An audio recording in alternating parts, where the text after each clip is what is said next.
प्राणनाथ प्यारे की जय। श्री कृष्ण कन्हैया लाल की जय। चलो जुग जाए री सोध बिना, चलो जुग जाए री सूध बिना, सूध बिना, सूध बिना, सूध बिना, सूध बिना, चलो जुग जाए री सूध बिना,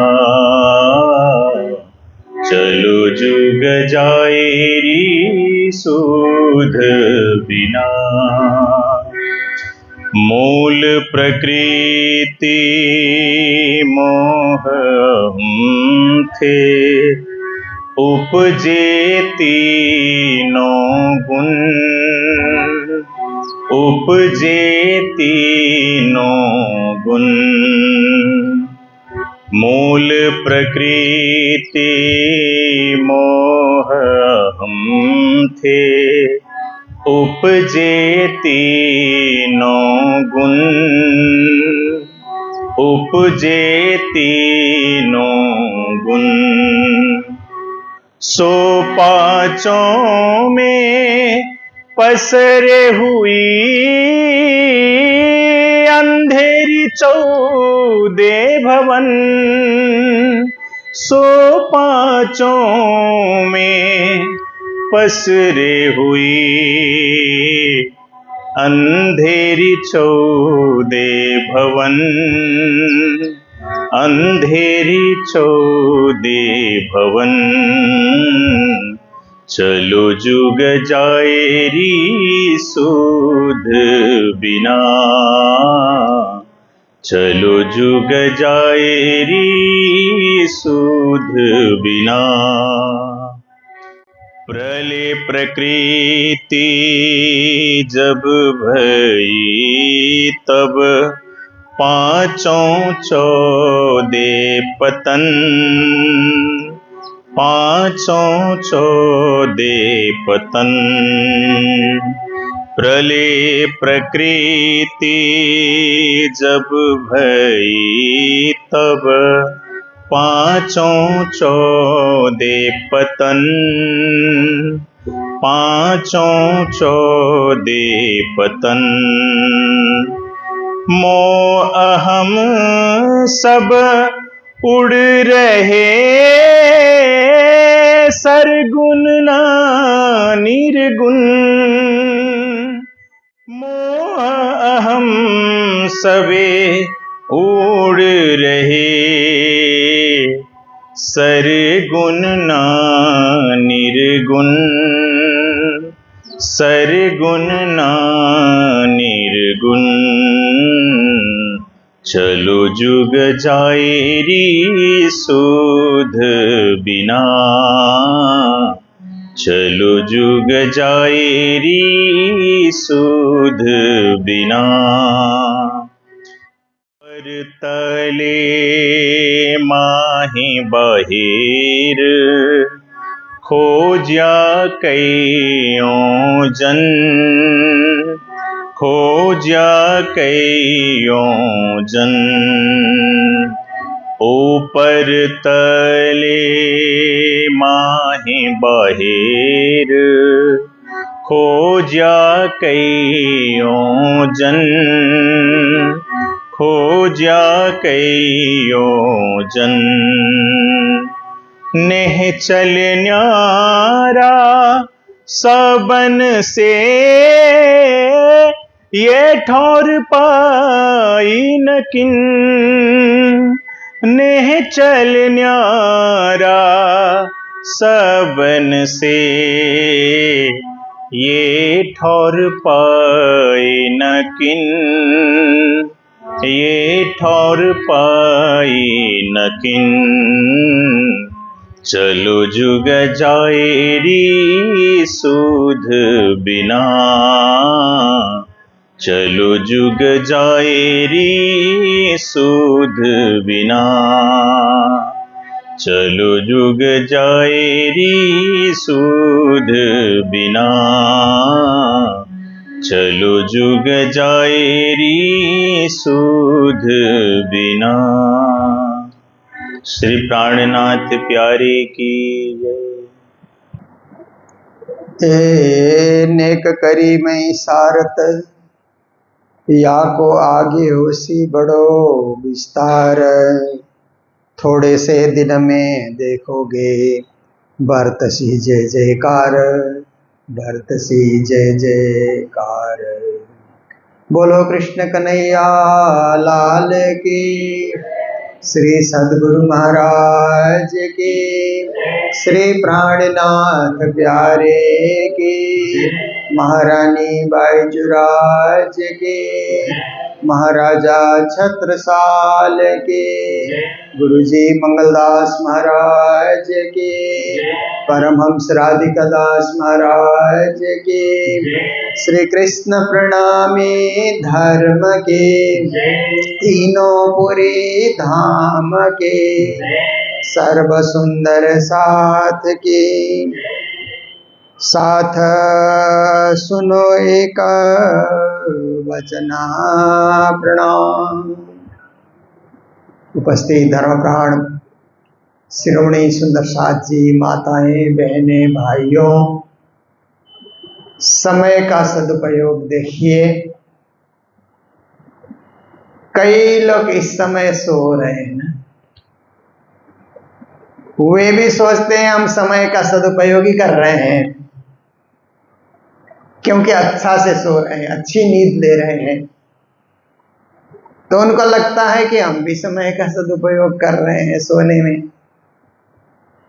उनकी सोच अलग है और हमारी सोच है समय का सदुपयोग है कि प्रातः जल्दी उठ करके सत्कर्म करना चाहिए, धर्म कर्म करना चाहिए, पूजा पाठ, जप ध्यान इत्यादि करें।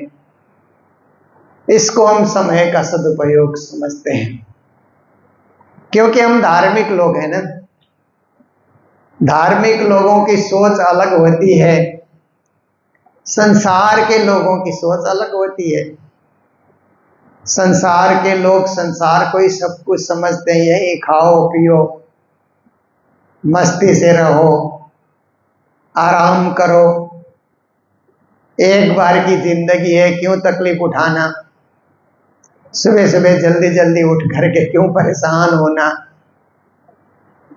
ऐसे लोग सोचते हैं, क्योंकि वो भौतिकवादी है। उनकी सोच क्या है, केवल शरीर और संसार तक।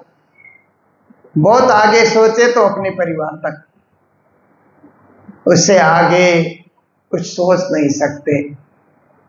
पर कुछ लोग ऐसे होते हैं कि इन चीजों के अतिरिक्त वो समाज के लिए भी सोचते हैं। मैं और मेरा परिवार, मैं और मेरा समाज। उससे भी थोड़े आगे बढ़े हुए लोग क्या सोचते हैं, मैं और मेरा देश, देशभक्ति की भावना, राष्ट्रभक्ति की भावना। उससे भी आगे बढ़े हुए लोग सोचते हैं मैं और मेरा धर्म, क्योंकि धर्म है तो हम हैं, धर्म है तो हमारा जीवन है, धर्म है तो हमारी प्रवृत्ति है। सब कुछ धर्म पे निर्भर करता है। इसीलिए मैं सोचूंगा तो मेरे धर्म के लिए, मेरी संस्था के लिए, मेरे सुंदर साथ के लिए, मेरा एक परिवार, सुंदर साथ परिवार। एक परिवार तो छोटा सा होता है ना, आजकल का परिवार कितना छोटा होता है।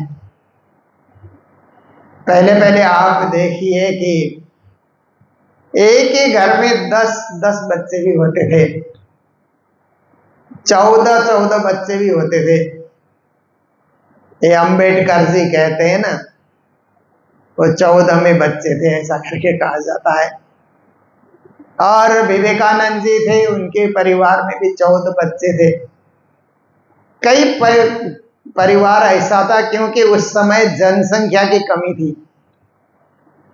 अब जनसंख्या बढ़ गई है, इसलिए जनसंख्या बढ़ने से छोटा परिवार, आप देखिए सुखी परिवार, इस प्रकार समझाया जाता है। तो आप देखिए कि परिवार छोटा है तो छोटे परिवार में तो हम क्या सोचेंगे अपने परिवार के लिए। माता पिता, 2 बच्चे, क्या सोचेंगे, कितना सोचेंगे। थोड़ा बड़ा परिवार हो तो बहुत ज्यादा सोचा जाता है।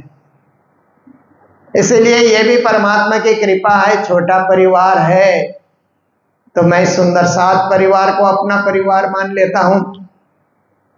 सुंदर साथ तो अनेक हैं, तो अनेक सुंदर साथ ही मेरा परिवार है। श्यामा जी ने अंग वो सुंदर साथ, ये श्यामा जी का अंग सुंदर साथ परिवार मेरा अपना धर्म का परिवार।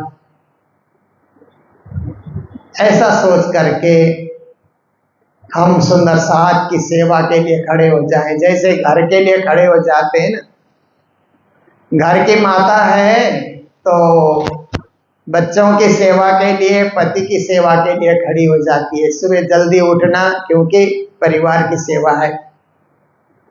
पिता है तो अपनी पत्नी और बच्चों की सेवा में वो भी खड़ा रहता है। ऐसे ही हम सुंदर साथ की सेवा के लिए भी खड़े रहें, धर्म की सेवा के लिए, मंदिर की सेवा के लिए, समाज की सेवा के लिए, राष्ट्र की सेवा के लिए, मानवता की सेवा के लिए। ये बहुत बड़ी सोच होती है।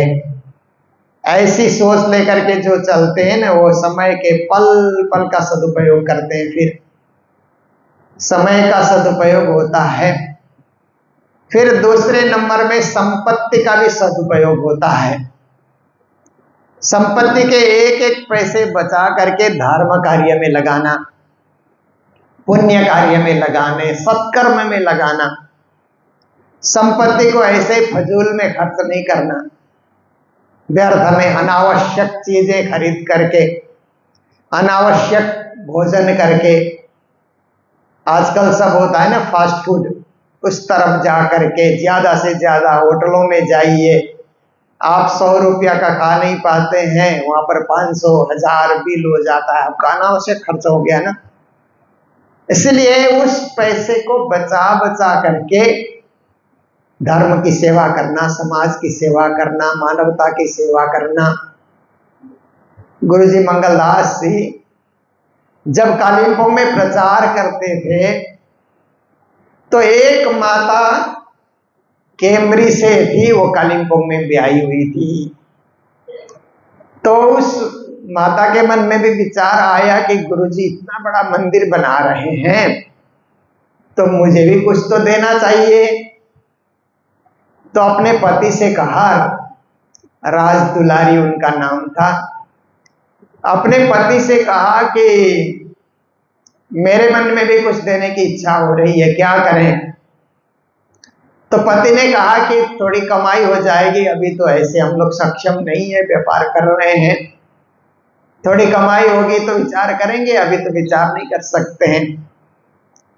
तो उस माता ने क्या कहा कि आप ऐसा करिए कि हमारे यहाँ जो काम वाली आती है ना, उसको छुड़ा दीजिए। वो जो बर्तन धोती है, कपड़ा धोती है, वो मैं करूंगी। और 1 महीना में उसको जो आप तनख्वाह देते हैं वो मुझे दीजिए, वो मैं गुरुजी को चढ़ा दूंगी।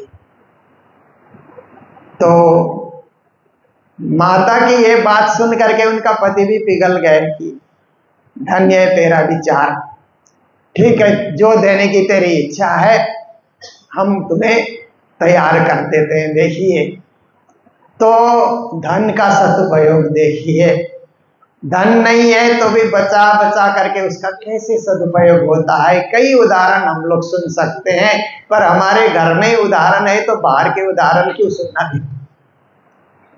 फिर उसके बाद तीसरे नंबर में सत्संग का सदुपयोग आप देखिए। हम लोग सत्संग में आते हैं तो सत्संग के समय में पूरा सत्संग में ही केंद्रित हो जाएं, अतिरिक्त बातों में हम केंद्रित ना हो। तो सत्संग का भी सदुपयोग होता है, क्योंकि एक एक बात ध्यान से सुनेंगे तो जीवन में उपयोगी बातें होती है, उसका जीवन में कभी कभी असर होता है, और जीवन में सहन शक्ति, जीवन में समझ शक्ति, जीवन में सोच शक्ति, जीवन में विचार शक्ति, ये सब चीजें आती है। एक बार भी हमने सत्संग सुना है, उसको हमने दिमाग में धारण कर लिया तो जीवन में कभी भी काम आता है, कहीं भी काम आता है। इसलिए समय का सदुपयोग, संपत्ति का सदुपयोग, सत्संग का सदुपयोग, जीवन का सदुपयोग, ये बहुत जरूरी है। तो आज की चौपाई में श्री जी महाराज समझा रहे हैं कि ये प्रकरण जो कई दिनों से चल रहा था, उसकी अंतिम चौपाई है। साथ सुनो एक बचन आवे बाई शकुंडल सकुमार। श्री जी कहते हैं कि हे मेरे सुंदर साथ जी, एक वचन को ध्यान से सुनो कि जब जागनी शुरू हो जाएगी तो शकुंडल बाई भी आ जाएगी, एक दिन जाग जाएगी, और एक दिन साकुमार भाई भी जग जाएगी। जब 12,000 जगेंगे तो जुथपति सिरदार भी जगेंगे। ऐसे प्राणनाथ जी महाराज ने आह्वान किया। तो शकुंडल तो छत्रसाल को कहा जाता है ना, शकुंडल है, कुंडल के सहित कहते हैं ना शकुंडल। तो सकुमार का अर्थ होता है कि कुंडल धारण किए बिना, ऐसे भी अर्थ किया जाता है। कुछ विद्वानों ने ऐसे भी अर्थ किया कि मात्र संदेश तो बात हो गई, और सकुंडल है तो उसको कुंडल पहनाना ही होगा, कंठी पहनाना ही होगा, तभी उसकी जागनी होगी। जो भी हो, तो महाराजा छत्रसाल जी जगे तो शकुंडल की जागनी हो गई। सकुमार देश भर के राजाओं को श्री जी ने संदेश दिया। तो प्राणीनाथ जी ने वाणी में एक चौपाई में कहा, साथ चरणों आए सो तो सही, पर पिछले कारण ये वाणी कही। जो सुंदर साथ जागने के लिए मेरे चरणों में आए, उनको मैंने जगा दिया, अपने हयाती में, अपनी उपस्थिति में मैंने जगा दिया। जो नहीं जाग सके, मेरी वाणी उनको जगाएगी। उनको जगाने के लिए मैं वाणी छोड़ रहा हूं। इस वाणी के माध्यम से किसी न किसी दिन वो भी जगेंगे। तो हम लोग भी उसी में आते हैं, क्योंकि साथ चरणों आए सो तो सही। ऐसे बीतक सुनते हैं तो लगता है कि हम भी साथ साथ चल रहे हैं। जब प्राणनाथ जी की जागनी यात्रा, सदगुरु की जागनी यात्रा सुनते हैं ना, तो ऐसा लगता है कि हम भी वहीं थे। ब्रज रास की बातें सुनते तब भी ऐसा लगता है कि ब्रज में हम भी थे, रास में हम भी थे, जागनी में सदगुरु और श्री जी के साथ हम भी थे, पर तब आत्मा नहीं जगी। इसलिए आज इतने वर्षों के बाद, 300 साल के बाद फिर हम जागने की तैयारी कर रहे हैं। अभी तो सदगुरु श्री देवचंद्र जी और प्राणीनाथ जी हमारे बीच नहीं है, पर उनकी वाणी है ना, उनकी वाणी ही तो उनका स्वरूप है। इसलिए साथ चरणों आए सो तो सही, पर पिछले कारण ए वाणी कही। तो आज के चौपाई में कहते हैं, मेरे सुंदर साथ जी ध्यान से सुनो, ये दोनों सखियां जगेंगी। रास खेल घर चल से फिर जागनी रास है। जागनी रास क्या है? प्राणीनाथ जी ने 11 साल तो पद्मावतीपुरी धाम पन्ना में करके दिखाया। उसके बाद भी जागनी रास पूरी नहीं हुई और आज भी चल रहे। जागना और जाग करके आनंद उत्सव मनाना। हम लोग 108 पारायण करते हैं ना, वो भी जागनी रास ही है। अब 480 पारायण कर रहे हैं। देखिए पूज्य महाराज जी भी पधार गए। जिस घड़ी की हम लोग प्रतीक्षा कर रहे थे कई दिनों से, वो घड़ी आ चुकी है और कल से ही ये कार्यक्रम शुरू भी होना है। पूरी तैयारी चल रही है। हमारे सभी कमेटी के सदस्यगण दिन रात लगे हुए हैं कार्यक्रम को सजाने के लिए। कार्यक्रम सुंदर बनेगा और यादगार कार्यक्रम बनेगा। तो इसका शुभारंभ आज से ही हो चुका है। तो ये भी जागनी रास है, क्योंकि हम जाग पहचान करके सब इकट्ठे होकर के जहाँ वाणी का पारायण करते हैं, चर्चा सुनते हैं, वाणी गाते हैं, भजनमय हो जाते हैं, नाचते हैं, उछलते हैं, ये सब जागनी रास का ही एक हम प्रस्तुति दे रहे हैं। हम उस जागनी रास से भिन्न नहीं है जो श्री जी ने दिखाई। आज वही जागनी रास हम देख रहे हैं वर्तमान गुरुओं के साथ रह करके। तो कहते हैं भेले इन भरतार, जब भी हम जागनी रास में सम्मिलित होते हैं तो ऐसा लगता है कि राज्य हमारे साथ ही है, बिल्कुल निकट है। अब देखिए ना कि जब आप पूजा में बैठते हैं ना सुबह सुबह, और आओ जी वाला हमारे घेरे ऐसा करके राज्य का श्रृंगार बदलते हैं, तो ऐसा लगता है राज्य यहीं बैठे हुए हैं, मेरे घर में ही मंदिर में राज्य विराजे हुए हैं, हम उनको श्रृंगार कर रहे हैं। फिर मारा वाला जी चलो यमुना जल झेलिए, कहते हैं ना जब झेलना हम करते हैं, आप अकेले हो जिए संग श्यामा जी साथ, हम रूहे 12,000 मिल के झीले तुम्हारे पास। मारा वाला जी चलो यमुना जल झेले, चंदन जब चरण धुआते हैं तो ऐसा लगता है कि उनके चरण यही मेरे इर्द गिर्द, मेरे ही पास राज्य के चरण हैं, हम धो रहे हैं, राज्य के चरण धो रहे हैं, श्यामा जी के चरण धो रहे हैं। फिर चंदन चढ़ाते हैं तो पिया जी ने पूजन इन विध कीजे, राज श्यामा जी ने पूजन इन विध कीजे, धाम धनी जी ने पूजन इन विध कीजे। देखिए ये सारे शब्द राजश्यामा के लिए ही प्रयोग किए गए हैं, पर हम 5-5 बार क्यों बोलते हैं? इसलिए कि हमारी भक्ति टिकी रहे। एक बार चंदन चढ़ा करके हम हटेंगे तो भक्ति थोड़ी हमारी आधी अधूरी हो गई ना, पूरी भक्ति हो जाए, पूरी तरह हम चंदन उनको लगा सके। इसके लिए फिर हम लोग धाम धनी जी ने पूजन निध कीजिए, सच्चिदानंद जी ने पूजन निध कीजिए, आदि आदि शब्दों के द्वारा।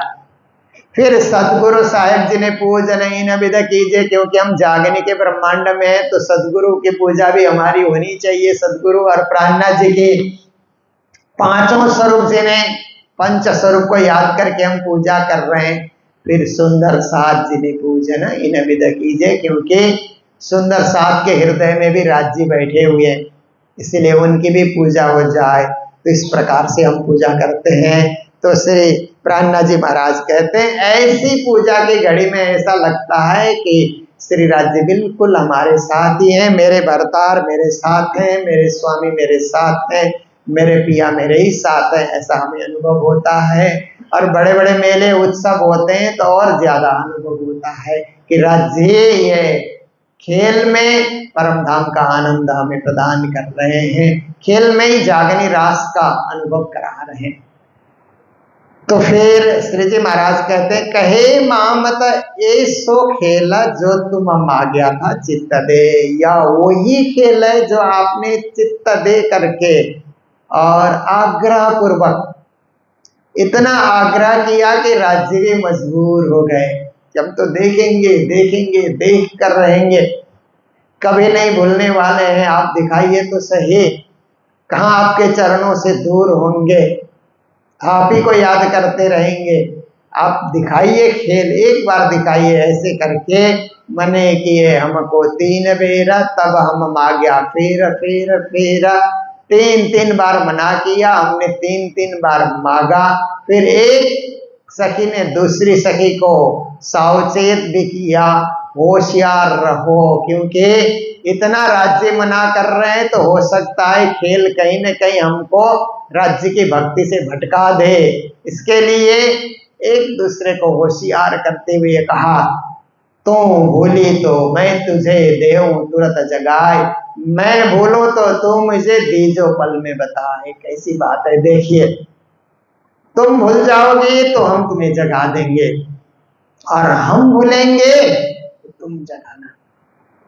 जागनी इसी को कहा जाता है, एक दूसरे को जगाना, एक दूसरे को साथ देना, एक दूसरे के हमेशा इर्द गिर्द बने रहना, परस्पर हम प्रेम भाव भक्ति से लगे रहें, यही तो जागनी कहा जाता है।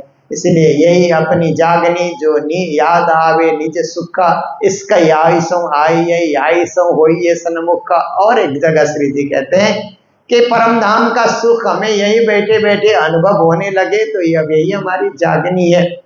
और फिर प्रेम, उसी जागनी से ही प्रेम का उदय होता है, और उसी जागनी से ही राज्य के सन्मुख हम हो सकते हैं। साहेब सो सन्मुख सदा ब्रह्म सृष्टि की ये रीता, अवगुण काढ़े गुण ग्रहे हारे से होए जीत साहेब सो सन्मुख सदा ब्रह्म सृष्टि की रित। ऐसी सुंदर सुंदर चौपाइयों के द्वारा श्री जी हमें परम धाम की यादगिरी करा रहे हैं। कहते हैं ये वही खेल देख रहे हो जो तुमने हठपूर्वक जिद पूर्वक तुमने मांगा था। देख खेल हंस चलसी, खेल देखने के बाद रोते हुए नहीं लौटना, हंसते हुए लौटना, क्योंकि हंसता हुआ चेहरा अच्छा लगता है ना, रोता हुआ अच्छा नहीं लगता है। आप घर में आईना तो होता ही है, आईने के सामने आप हंसते हुए खड़े रहिए और रोते हुए खड़े रहिए। आप अपने चेहरे को देखिए, रोता हुआ चेहरा कितना मुरझाया हुआ होता है और हंसता हुआ चेहरा कितना खिला हुआ होता है। तो श्री राज जी के चरणों में हमें जाना है परम धाम में, तो हंसते खेलते नाचते चलिए आनंद में बुलाइया खसम्मा। कहते हैं कि उस परम धाम में तो हंसते हुए ही जाना है। मुझे परम धाम जाने का मौका मिला ऐसा सोच करके हंसना चाहिए, ये नहीं कि दुनिया छूट रही है उसके लिए हम रो रहे हैं, परिवार सब लोग छूट रहे हैं, यार दोस्त सब छूट रहे हैं, और लोग तो जी रहे हैं, हम ही क्यों मर रहे हैं, ऐसे भाव नहीं आए। क्या है, वो जी रहे हैं, ठीक है, उनकी आयु लंबी होगी, पर हम तो राज्य के चरणों में जा रहे हैं ना, ऐसा भाव लेकर के खुशी से हंसते हुए उसको भी स्वीकार करते हुए हंसते खेलते आनंद उत्सव मनाते हुए परम धाम चलो, ये श्री जी की शिक्षा है। तो साथ उठा हंसता सुखले, क्योंकि यहाँ हंसता हुआ जाएगा तो परम धाम में भी हंसता हुआ जागेगा, यहाँ रोता हुआ जाएगा तो परम धाम में भी मुरझाया हुआ उड़ता है ना। आप देखिए, स्वप्न में आपको अच्छा स्वप्न आया तो आप खुश मिजाज होकर के आप जगेंगे ना, जगेंगे तो आप खिलखिलाते हुए हंसते हुए आप जगेंगे। स्वप्न भयंकर आया, आप रो रहे हैं, तड़प रहे हैं, परेशान हो रहे हैं, जब आप बिस्तर में जगेंगे तो आपका चेहरा भी मुरझाया हुआ होगा, आंखों में भी आंसू होंगे, अरे ये क्या स्वप्न आया मेरे को। तो ऐसे ही परम धाम में जब हम जगेंगे इस संसार से तो साथ उठा हंसता सुखले। श्री जी चाहते हैं कि सुंदर सा खेल का आनंद लेकर के, सो खेल खुशहाली लेके, खेल की खुशी को लेकर के कि खेल में भी राज्य की भक्ति करने का मौका मिला, और क्या खुशी चाहिए। खेल तो खेल ही रहे हैं, खेल तो देख ही रहे हैं, खेल का कोई अंत नहीं है, पर इस खेल में से थोड़ा सा समय बचा करके राज्य की भक्ति हमने की, इसीलिए खेल की खुशी हमारे लिए वही है। उस खुशी को लेकर के हम परम धाम में सकुशल आनंद पूर्वक वहां पर जगे। देख खेल हंस चलसी, खेल देख कर हंसते हुए चले, घर बाता करसिए, और परम धाम में जाकर के खेल की बातें करें। कोई अच्छी यात्रा करके लौटते हैं तो घर में बातें चलती रहती है ना, यात्रा बड़ी अच्छी रही, बहुत सुंदर यात्रा रही, कहाँ कहाँ गए, कैसे कैसे लोग मिले, कैसे कैसे हमने यात्रा के अंतर्गत एक उत्सव मनाया, कई दिनों तक याद करते रहते हैं। अब 480 पारायण होने के बाद कई दिनों तक आप याद करते रहेंगे। बड़ा अच्छा एक आनंद उत्सव हुआ, सदा आनंद उत्सव हुआ। हम लोगों ने 400 पारायण का एक उत्सव कई स्थानों में हुए, पर दिल्ली में भी हम लोगों ने किया, महामती प्राणनाथ प्राकट्य चतुर्थ शताब्दी पे। आज भी उसको याद करते हैं तो एक खुशी मन में होती है कि एक अच्छा उत्सव था, यादगार उत्सव था, बेजोड़ उत्सव था। अब जो उत्सव आ रहा है कल से प्रारंभ होने वाला, ये भी बेजोड़ रहेगा, यादगार रहेगा, आनंद उत्सव रहेगा। तो ऐसे आनंद उत्सव में हम सब सम्मिलित होने जा रहे हैं। तो आज इतना ही, क्योंकि यहीं जाकर के ये प्रकरण भी पूरा होता है। आज हमारे सामने पूज्य स्वामी सदानंद जी महाराज पधारे हुए हैं और ये कार्यक्रम पूरा महाराज जी के लिए ही आयोजित कार्यक्रम है। उनका 80वां जन्मोत्सव के अवसर पर यह कार्यक्रम आयोजित है, इसलिए कार्यक्रम का नाम भी महाराज जी के नाम से ही जोड़ करके हम लोगों ने बनाया, सदा आनंद महोत्सव। क्योंकि हमने सेवा पूजा में पूजा पूर्ण करने के बाद उस प्रकरण को बार बार गाया है, सदा आनंद मंगल में रहिए, सदा आनंद मंगल में रहिए, महाप्रसाद और चरणामृत ए सुख साथ ही में पाइए। तो छत्रसाल महाराज ने जागनी रास की लीला प्राणनाथ जी के साथ रह करके देखा और सदा आनंद उत्सव उन्होंने प्राप्त किया। ऐसे ही आप सब लोग पूज्य महाराज जी के चरणों में रह करके सदा आनंद महोत्सव सब देखने जा रहे हैं। और भी हमारे धर्म के सभी आचार्य गुरुजन पधार रहे हैं। आज से ही सब लोग पधार रहे हैं, पूरा मंदिर भर जाएगा। और आज से इतने सुंदर साथ पधार रहे हैं कि हमारे जितने भी होटल और गेस्ट हाउस बुक किए हुए हैं ना, सब भर जाएंगे। और कुछ कुछ सुंदर साथ तो अभी फोन कर रहे हैं कि हम भी आ रहे हैं, हम भी आ रहे हैं। तो इस तरह से सब में एक उत्साह है और सब इस मेले में सम्मिलित होना चाहते हैं। 5 दिन नहीं सही तो 1 दिन सही, 1 घंटा सही, पर सबकी हार्दिक इच्छा है। तो ऐसे मेले के आप सब लोग क्या है, संयोजक हैं। एक होते हैं गेस्ट और एक होते हैं होस्ट। दिल्ली के सब सुंदर साथ होस्ट हैं, आप लोग आयोजक हैं, संयोजक हैं।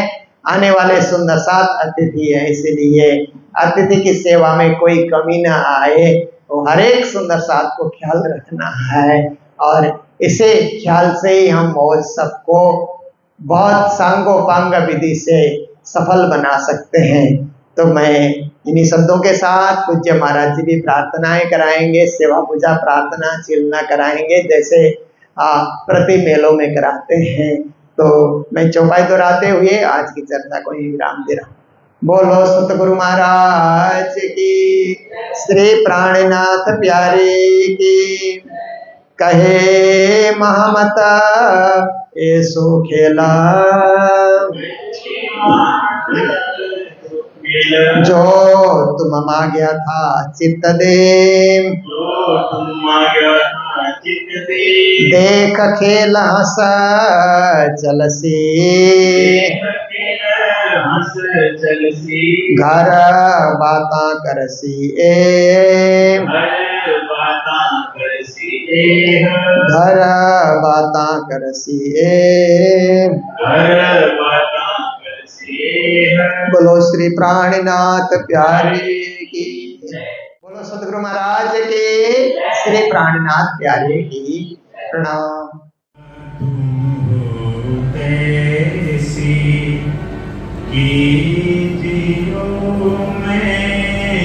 अर्ज करूं मेरे पीर दी, हम जैसी तुम जीन करो मेरा, तलप तलप जाए जीव जी, जीव रातो जीवे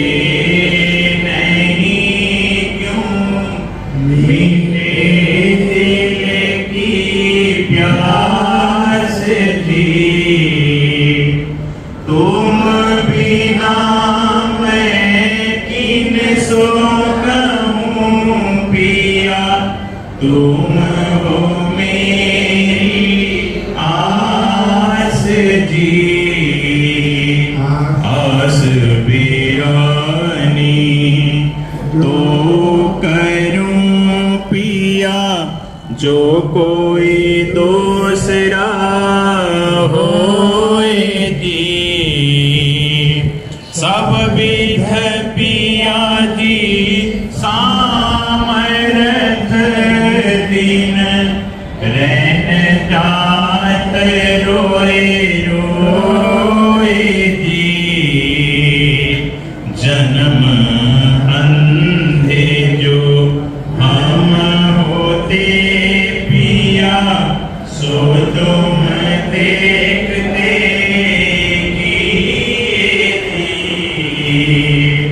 जब तुम आप दिखाओगे,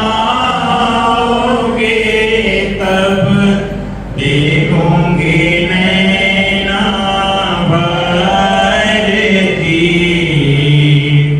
ये पुकार पिया सुन के अब ढील करो तुम जीन जी, छीन छीन खबर जो लीजियो मैं, अर्ज करूं दुल्ही इति अरज में तो करूं पिया आड़ी भई अंतराए जी सो आड़ी अंतराए टाल के दुल्हा लीजिए कंठ लगाए जी कंठ लगाए कंठ सो पिया कीजिए हास विलास जी वारणे जाए श्री इंद्रावती पिया राघो कदमों के पास जी तुम दुल्हा मैं दुल्हनी पिया और न जानू बात जी इश्क सो सेवा करूं धनी सब अंगों साक्षात जी